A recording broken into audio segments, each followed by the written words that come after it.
kita kepada Allah karena semua dalam keadaan sehat walafiat. Mudah-mudahan Allah panjangkan umur kita sampai Ramadan dan bisa beribadah di bulan suci Ramadan. Salawat dan salam semoga tercurah limpah kepada junjungan kita Nabi Muhammad Sallallahu Alaihi Wasallam serta keluarga, para sahabat dan pengikutnya hingga akhir zaman. Ibu yang dimuliakan Allah, sebentar lagi memasuki bulan yang indah, bulan yang penuh berkah. Kita sekarang berada di bulan Sya'ban. Sebulan Sya'ban itu turun ayat Innallaha wa malaikatahu yusholluna 'alan nabi ya ayyuhalladzina amanu shollu 'alaihi wa sallimu taslima. Maka dianjurkan, disunnahkan di bulan Sya'ban itu salah satunya adalah memperbanyak sholawat, begitu ya. Kalau pengen dapat barokahnya, memperbanyak sholawat kepada Rasulullah Sallallahu Alaihi Wasallam. Karena Rasulullah mengatakan Rajab syahrullah, Sya'ban syahri, wa Ramadan syahru ummati. Bulan Rajab yang sudah lewat itu bulannya Allah, bulan Sya'ban bulanku kata Nabi, dan bulan Ramadan bulan umatku. Jadi bulan-bulan ini bulan panen. Di bulan Rajab yang paling bersejarah adalah peristiwa Isra Mi'raj. Subhanalladzi asra bi'abdihi lailan minal masjidil harami ilal masjidil aqsa alladzi barakna hawlahu linuriyahu min ayatina innahu huwas sami'ul basir. Allah mengawali dengan kalimat Subhana, Maha Suci Allah. Maha Suci itu artinya Maha Sempurna. Tidak ada kekurangan, tidak ada kelemahan. Kesempurnaan yang diciptakan oleh Allah itu semesta alam. Maka dalam kehidupan kita ada yang disebut hukum sosial. Ini yang kadang-kadang tidak dipahami orang. Hukum sosial itu menunjukkan kesempurnaan Allah. Ketika Allah memberikan rizki, kata Allah, wa anfiqu mimma razaqnakum. Berinfaklah dengan rizki yang kami berikan kepada engkau. Berbagilah engkau. Orang yang sadar, yang mengeluarkan zakat, infak, sedekah secara rutin, itu dia melaksanakan apa? Hukum sosial dari kesempurnaan ajaran Allah yang Allah ciptakan, yang kita nggak sadar. Padahal kalau dia keluarkan secara sukarela, ikhlas, pahalanya banyak, kembalinya juga lebih berlipat-lipat ganda oleh Allah yang diberikan. Tapi oleh manusia enggak. Akhirnya dipaksa.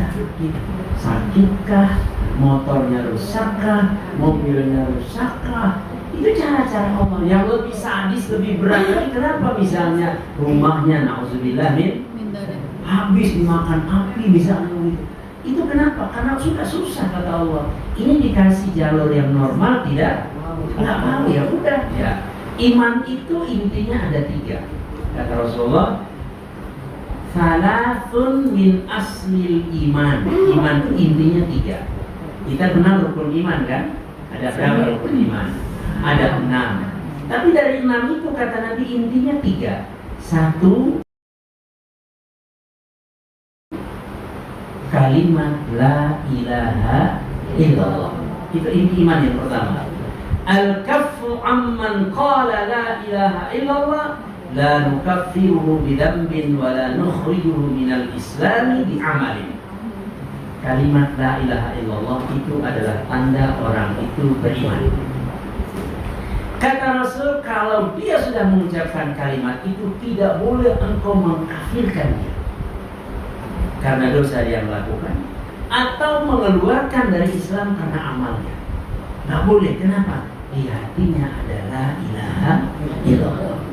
La ilaha illallah itu menjadi ukuran bahwa dia itu adalah hamba Allah. Oh, dia nggak sholat, dia nggak puasa, itu urusan pribadi dia dengan Allah. Kita nggak boleh, nggak sholat tuh kafir, nggak boleh. Kata Nabi nggak boleh.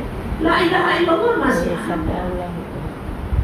Kalau dia mati nanti dipertanggungjawabkan di hadapan Allah. Yang dilihat Allah, ya Allah. Makanya Nabi Isa alaihissalam ketika ditanya oleh Allah, Al-Quran bercerita, Nabi Isa nanti ditanya oleh Allah di yaumil qiyamah. Hai Isa, apakah engkau mengajarkan kepada umat bahwa engkau adalah Nabi, engkau adalah Tuhan, ibu-ibu juga Tuhan? Kata Nabi Isa, ya Allah, aku tidak pernah mengucapkan itu. Terus apa kata Nabi Isa? Ya Allah, engkau mengetahui, lebih tahu daripada aku, dan mereka adalah hambamu. Mereka adalah hambamu. Kalau engkau siksa, itu hakmu. Kalau engkau mengampuni, engkau yang maha pengasih, maha penyayang. Gitu. Jadi kita nggak boleh ini, kafir tuh, nggak boleh sembarangan. Kenapa? Adalah ilaha illallah. Itu kata kuncinya. Nggak boleh. Dan ini kalimat yang tidak bisa, tidak ada kalimat yang menandinginya. Ya, saya sering bercerita, Nabi Musa kan minta, ya Allah, saya minta kalimat zikir yang istimewa. Kata Allah, baca la ilaha illallah Musa. Kata Nabi Musa, ya Allah, la ilaha illallah itu orang miskin juga baca, orang-orang biasa baca. Saya kan Nabi, berikanlah bacaan yang zikir yang lebih hebat daripada itu yang orang lain nggak bisa. Hanya saya yang baca. Kata apa? Kata Allah, Musa, kalau kalimat la ilaha illallah itu dicantumkan di timbangan, ditaruh timbangan sebelah, langit dan bumi di sebelahnya lagi, itu la ilaha illallah akan lebih berat dari langit dan bumi dan seisinya. Nah, ada kalimat yang lebih hebat itu. Makanya kata Nabi, siapa yang mengucapkan la ilaha illallah, ingat lahnya panjang ya, la ilaha illallah, sehari 3 kali dia mengucapkan kalimat itu, dosa yang dia lakukan hari itu digugurkan oleh Allah. 3 kali aja. Habis subuh ya Bu, assalamualaikum warahmatullahi wabarakatuh. Ya, zikir subhanallah, subhanallah, alhamdulillah, Allahu akbar. Sudah, Allahu akbar kabira. Afdhalul dzikri fa'lam annahu la ilaha illallah. La ilaha illallah. La ilaha illallah. 3 kali aja cukup, dosa yang dibuat hari itu bersih semuanya, kata Rasulullah.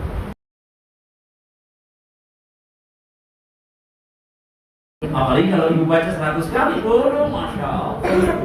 Jadi iman itu kata kuncinya di sini. La ilaha illallah. Makanya kata Allah, kata Rasulullah, man akhiru kalamuhu la ilaha illallah dakhalal jannah. Siapa yang di akhir hayatnya mengucapkan la ilaha illallah masuk surga. Itu jaminan. Kita yang perlu itu. Kenapa setiap pagi harus kita biasakan?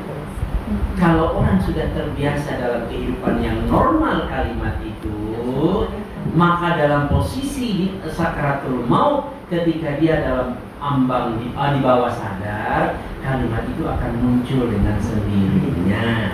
Karena sudah terbiasa gitu. Orang kalau meninggal itu adalah ilaha illallah, malaikat mungkar nanti itu mikir-mikir. Loh, mau diapain? Kata Allah, hati-hati, di situ adalah ilaha illallah. Hati-hati, jangan sembarangan. Ini kata kunci, inti kata Rasulullah, inti iman yang pertama itu la ilaha illallah. Yang kedua itu adalah jihad. Kata Nabi, al-jihadu madin mundu ba'athani Allahu ila akhir ummati yuqatilu dajjal. Berjihad itu, kata Rasulullah, sejak aku diutus oleh Allah sampai nanti di akhir ketika umatku membunuh Dajjal.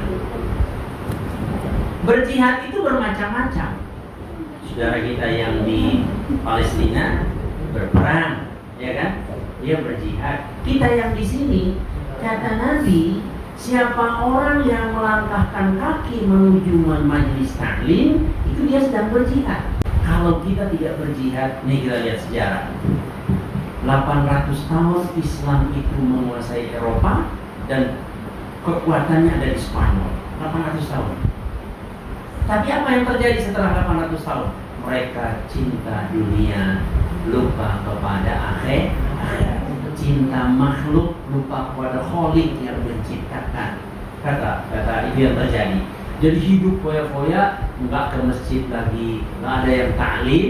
Musuh mengatakan umat Islam marwah jihadnya sudah hilang.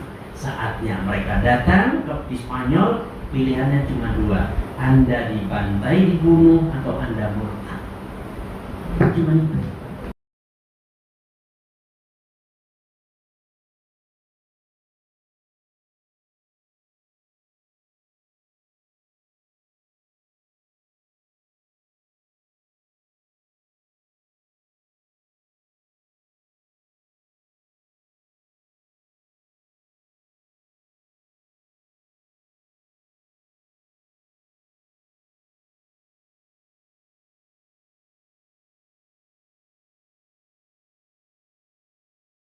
Orang inti iman itu di situ kadang. Jihad. Berjihad di jalan Allah. Jihad bukan hanya perang. Nuntut ilmu itu berjihad. Ya, pahalanya masya Allah. Ya, mungkin kita punya rezeki, ngasih anak yang lagi belajar itu masya Allah luar biasa. Ya, pahalanya. Yang ketiga, kata Nabi al-iman bil aqdar. Beriman dengan takdir. Apa itu takdir? Semua peristiwa yang terjadi. Semua peristiwa yang terjadi itu takdir. Semua kejadian apapun yang terjadi disebut takdir. Apa aja yang terjadi, apa aja. Sampai ini kesandung batu atau kena paku, ya, gelas jatuh, apa saja, sekecil apapun itu takdir. Itu harus kita imani, ini penting. Banyak orang yang jadi tidak stabil jiwanya, kenapa? Karena tidak meyakini takdir. Banyak orang hidupnya tidak nyaman karena dia tidak percaya takdir. Kalau takdir dia pahami, hidupnya enak, nyaman, indah, tenang. Suatu saat Nabi Musa ketemu Nabi Adam. Nabi Musa protes. Kata Nabi Musa, Nabi Adam, engkau itu manusia paling enak. Allah ciptakan dengan tangannya, betul? Allah tiupkan rohnya secara langsung, jadi gitu Allah kan? Kalau kita lewat apa tuh? Malaikat yang meniupkan ke rahim ibu kita. Nabi Adam langsung. Lalu kata Nabi Musa, Allah menyuruh malaikat sujud kepada engkau.